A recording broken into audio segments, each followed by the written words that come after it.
Of course, John's mother was much older than other black radical poets. She was in her 40s, and most of them were in their 20s or early 30s. She looked young, though, and engaged in the same kind of inflammatory rhetoric they did. She became very popular on the circuit because she said pithy, pungent, unexpected things, and because she undermined the other poets in hilarious and harmless ways. Students who heard her read almost always laughed loudly and raised their fists and stomped and yelled right on.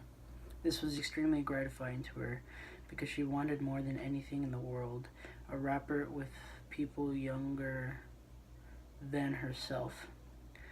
This is not to suggest she used the Black Revolution to bridge the generation gap, but rather that she found it ideal vehicle from which to vindicate herself from former ways of error.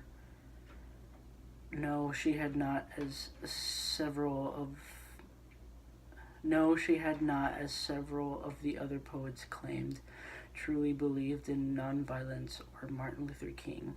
She had found his southern accent offensive and his Christian calling ludicrous. Nor had she ever worked as a token Negro in a white owned corporation. She had never attended an interracial affair at which she was the only black, and it went without saying that all her love affairs had been correct.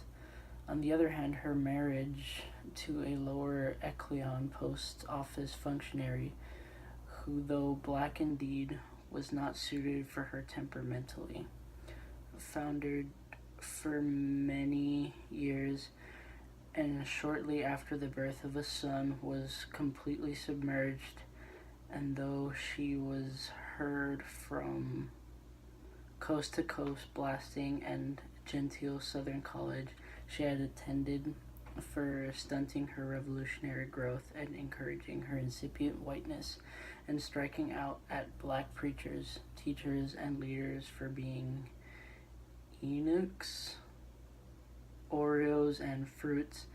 It was actually the son of her unsuccessful marriage that led fire to her poetic deliveries.